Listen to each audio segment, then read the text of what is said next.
Le seul exemple que l'on ait en France d'un château qui fut princier, qui est devenu royal, qui ensuite est devenu présidentiel.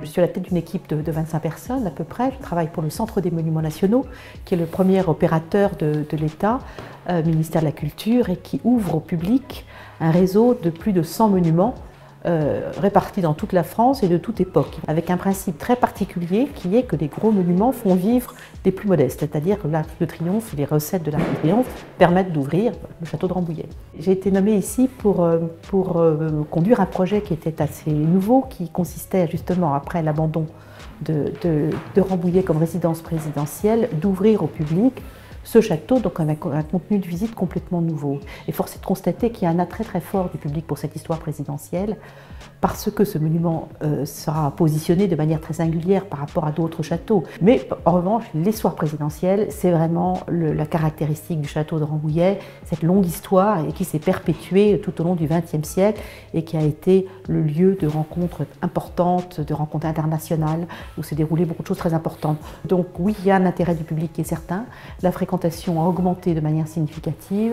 Le nombre de salles ouvertes à la visite a doublé et ce n'est que le début. Les forces, c'est justement d'être un château comparable à nul autre, puisque c'est le seul exemple que l'on ait en France d'un château qui fut princier, qui est devenu royal, qui ensuite est devenu présidentiel. Donc il a cette longue histoire qui s'est traduite notamment à travers des nouveaux aménagements pour les besoins du fonctionnement de la résidence. Le lieu d'abord et avant tout, Rambouillet est une des dernières anciennes maisons royales et impériales pratiquement inconnues du grand public, trop peu et trop mal connues.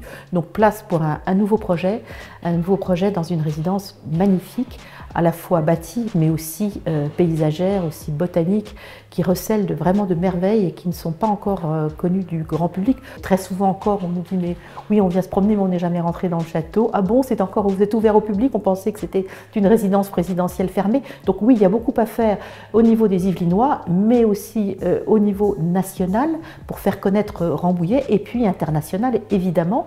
Il y a un trop plein de visiteurs à Versailles, il faut qu'ils viennent jusqu'à chez nous.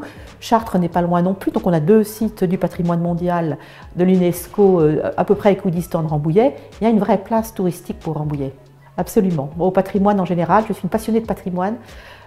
Par la modernité qu'ils s'inscrivent, par la générosité qu'ils ont à accueillir toutes sortes de publics qui en sortent émerveillés, par la transmission de ce patrimoine qui est notre bien commun à tous.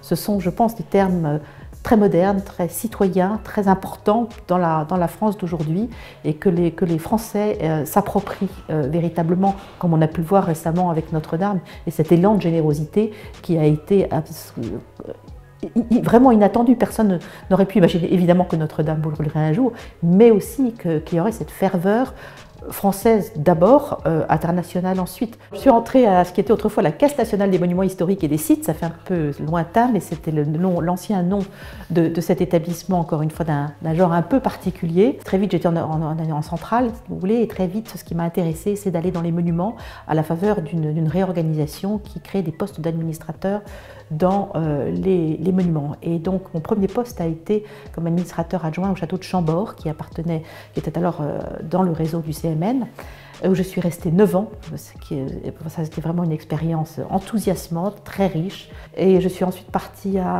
pour les Hauts-de-France, mais aujourd'hui la Picardie, avec le château de Pierrefonds et le château de Coucy, qui était Pierrefonds et Coucy pour Paris, où j'avais la charge de la conciergerie de la Sainte-Chapelle et des Tours de Notre-Dame, donc les monuments appartenant à l'État sur l'île de la Cité. Alors ça, c'était aussi une expérience formidable, l'expérience de restauration avec les verrières de la Sainte-Chapelle, qui était vraiment un très grand moment. Et puis l'exposition Saint-Louis à la conciergerie, ce qui a été l'occasion de réunir dans ce lieu évidemment très, très important d'histoire médiévale et de création de la Sainte-Chapelle par Saint-Louis, des œuvres absolument emblématiques et formidables pour célébrer ce grand roi. Et puis ensuite, j'ai quitté le Centre des Monuments Nationaux pour l'établissement public du château de Fontainebleau. Donc on reste dans le château, et vraiment, on peut dire que Fontainebleau est le plus beau château de France. Elle est inscrite dans mes gènes, si je puis dire, dans ma famille, parce que j'ai une famille qui a toujours beaucoup aimé visiter, que ce soit les monuments, que l'architecture, mais aussi les musées, mais aussi les voyages, et puis que j'ai forgé moi aussi dans mon goût aussi un peu éclectique. Et justement, entre 2 monuments, le travail n'est pas du tout le même, parce qu'il faut l'adapter adapté évidemment au territoire qui l'environne, à une politique que l'on veut mener, à ce lien aujourd'hui qui est beaucoup plus ténu entre le monument lui-même et son écrin paysager.